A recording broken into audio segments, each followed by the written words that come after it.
we're glad you're here. I'm glad to have this conversation with you about creating breakthroughs. I think you've had a lot of those in your career, and you're going to continue to have those. And I think I want to start this conversation from, for young creatives raised in households where their parents are blue collar and white collar workers, they may find difficulty in exploring creative endeavors, right? And so, as the daughter of a doctor from Senegal and a teacher from Louisiana, did your parents want you to go down more of a traditional career path? Yeah, absolutely. Yeah. My dad, especially, just because, he came from West Africa. He was an immigrant. He built himself up. He was just very much like, you should always have a plan B. And Right. your plan B should be in a dignified field.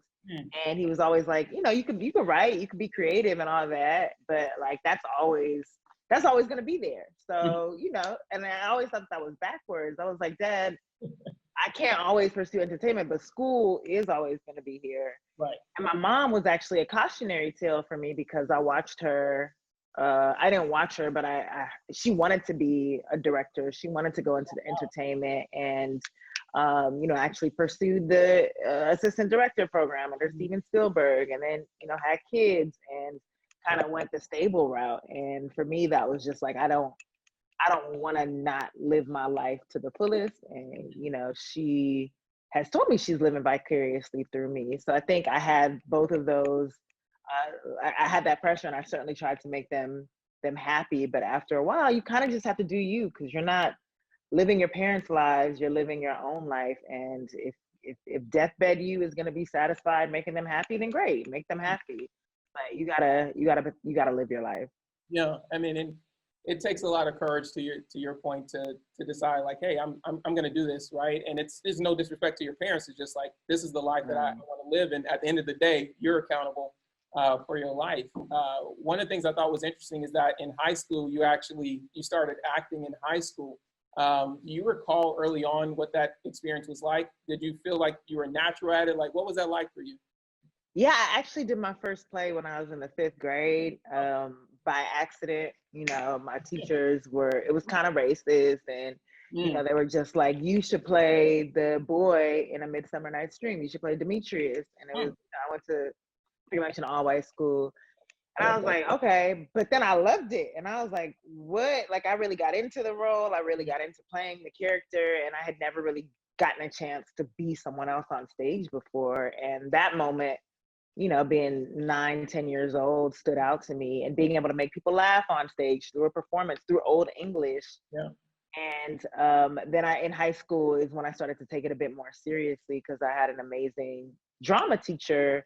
And I went to a predominantly Black high school in Compton/Watts. And he was this Jewish guy who knew his audience, who knew his students, and was like, I'm not going to teach them these dry white plays or the canon of theater. I'm going to find stuff that is culturally relevant to them. And I always appreciated that. And with that grew a love of theater and a love of performing plays written by Black women, Black men, people of color. And I just always, that made me, that kind of tapped more into my writer side. Yeah, I was going to ask, because you spoke a lot about like the writing aspect. Was that something you were very conscious about in high school as well? I love to tell stories. Yeah, I think I was more focused on the acting until the aforementioned theater exposure that I had. But I think, yeah, I've always loved to tell stories. My family, my dad is a great storyteller. My oldest brother, wrote a little book that won a prize, and I always remember being jealous or thinking that was so cool. Like, wow, he bound his own book. Like, that was the dopest thing ever. So I loved writing, but I didn't know that I could write for a TV show or anything like that until I went to my first TV taping and got it was from Aysha, and got a script from Aysha, and really thought that was the cheat code. And I remember being like 12 and being like, oh my God, I have it in my hand. I have what it takes to make these. I have a real live script. And so I would write based off of using that template. That's amazing at 12 to have a script in your hands and just be like, at such a young age, and you're so curious at that age, and you get to see this in real life. Absolutely. And see it performed by the actors, like you get to see it played out. It was just literally the blueprint for me, and it felt attainable at that moment. Mm. I think another big kind of breakthrough outside of that moment, which is a creative breakthrough, was your decision to create your own web series, right? In 2013, The Misadventures of Awkward Black Girl. And you literally took your career into your own hands and you debuted a show on YouTube. What inspired that route?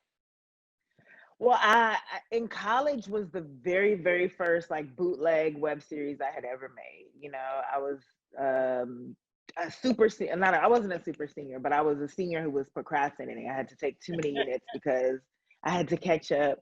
And I don't know if it's just me, but as a creative, whenever I have stuff that I have to do, like schoolwork that I have to do, is when my creative brain starts flowing. I'm just like, oh man, if I can just finish this stupid ass assignment, then that means like I know I'm a have this fire idea that I can pursue.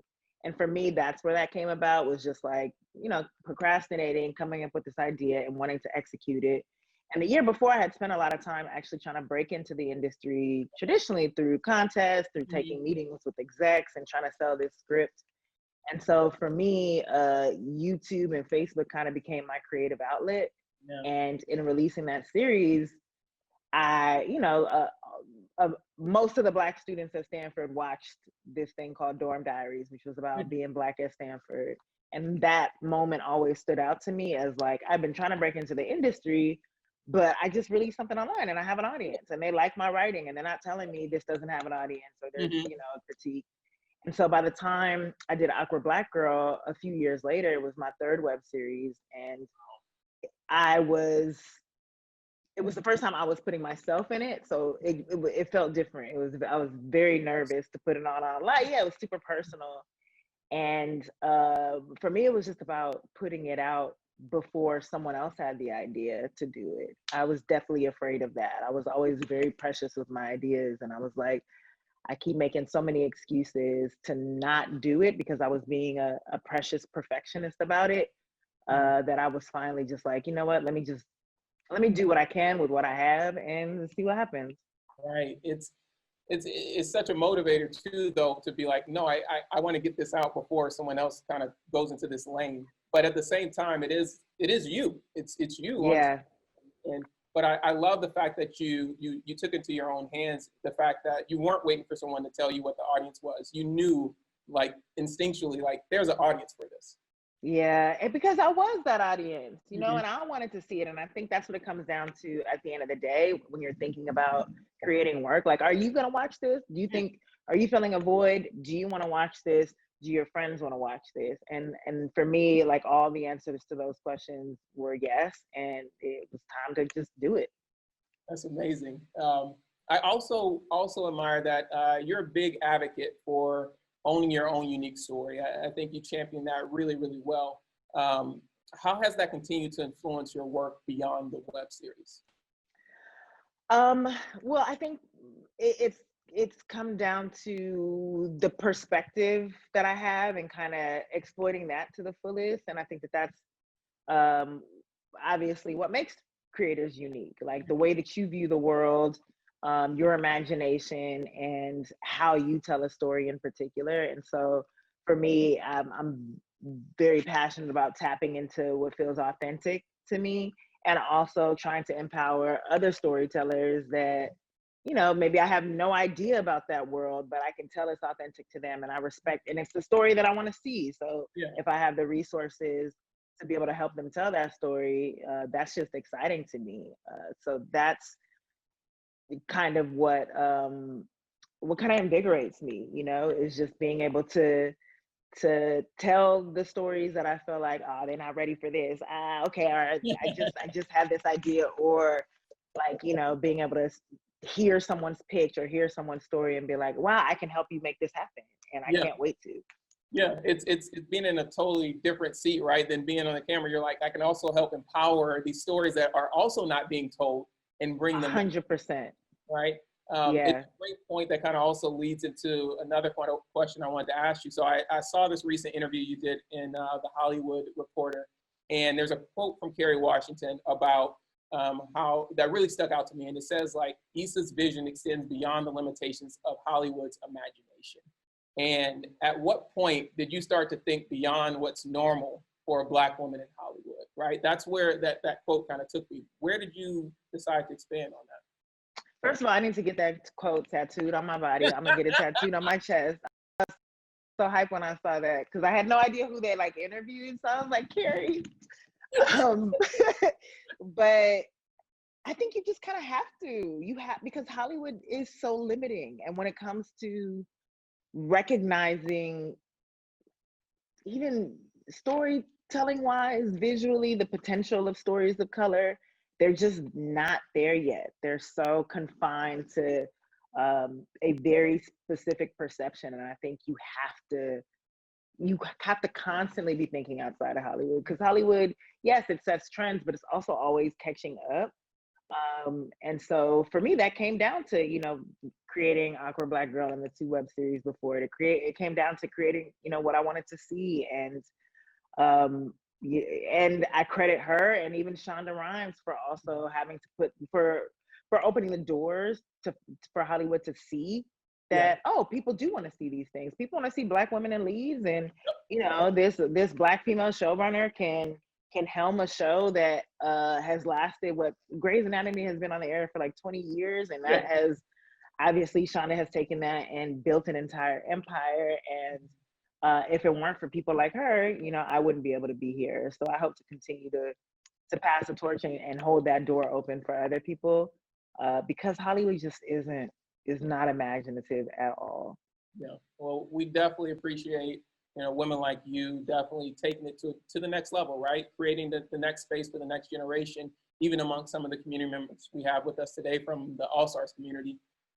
So what I want to do now is transition a bit, and I want to bring in some of those community members who want to ask you a couple questions.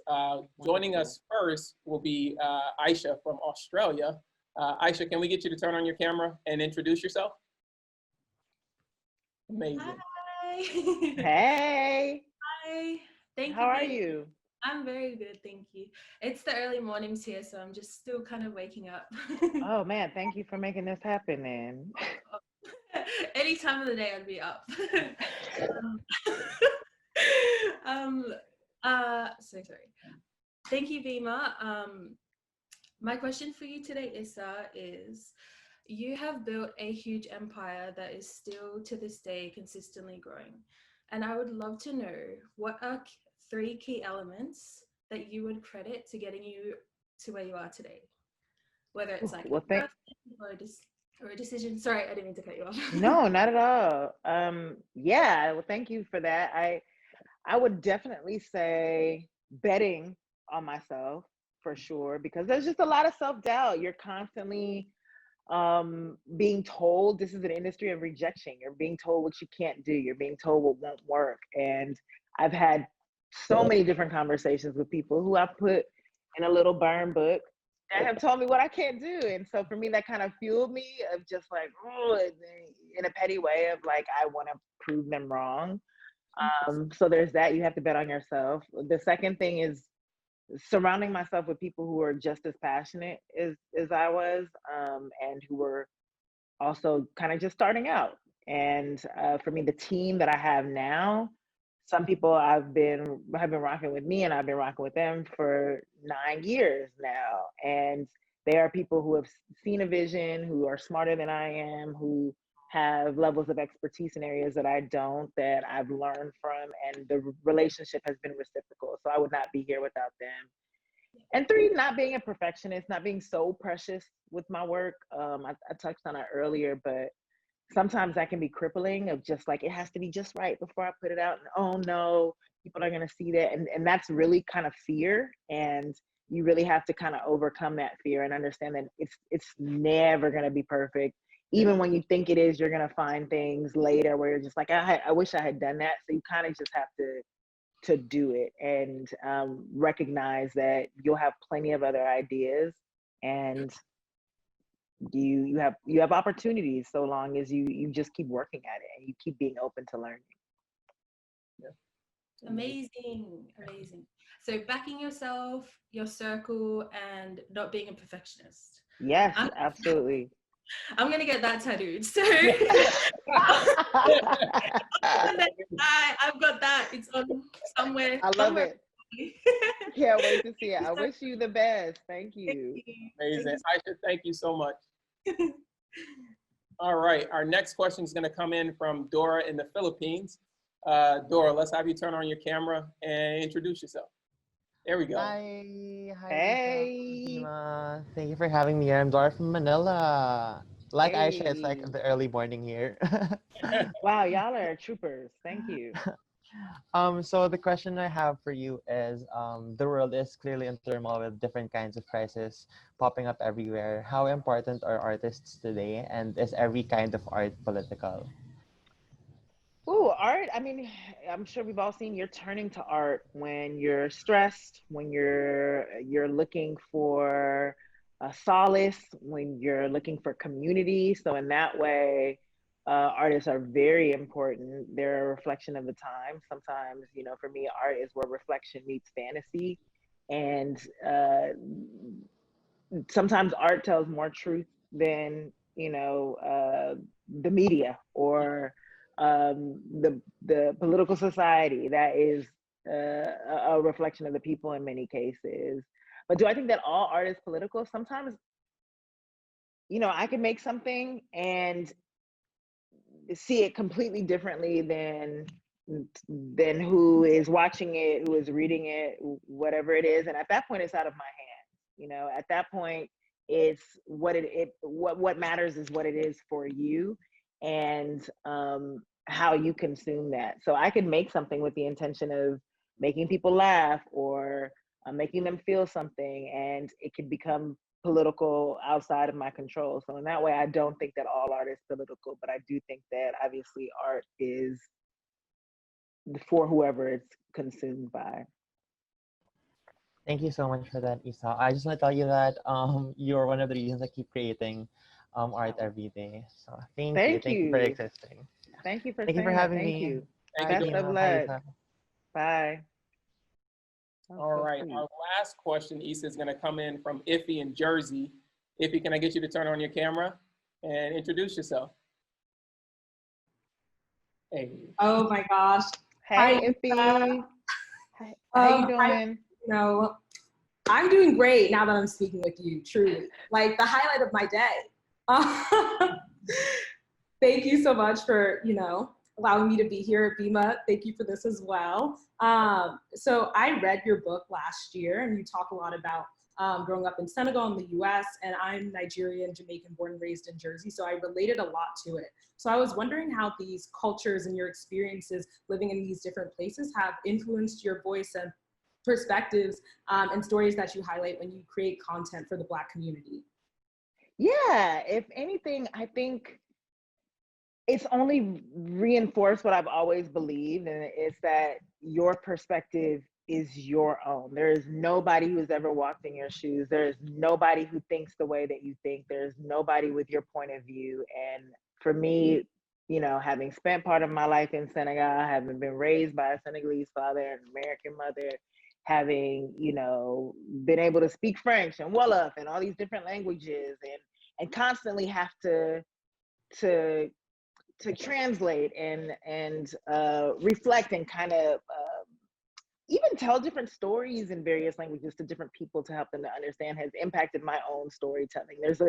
And it's also impacted the way that a lot of my stories are very specific, but also feel universal. Because I'm thinking about whenever I make something, my friends, will my family like it? And will they understand it? Will they find the humor? And I think subconsciously that's a part of it. But even just, I remember being in Senegal, kicking it with my cousins, post college, and then realizing like, okay, even though we had this language barrier because I was not practicing my Wolof and I was relearning my French, I was like, we're still able to laugh together, and I still want to make them laugh because they're hilarious to me. And part of that was also just honing my sense of humor. So much of that has played a part in how I tell stories. Awesome. Thank you. Honestly, I just want to you. also say that like you and like the stories that you told, and especially Insecure, have inspired me. And like I'm a screenwriter, so like the stories that I tell are like for the Black diaspora. Literally watched like Insecure from seasons 1 through 4 over the summer again, just for like inspiration, because you just did that. You did exactly what you had to do.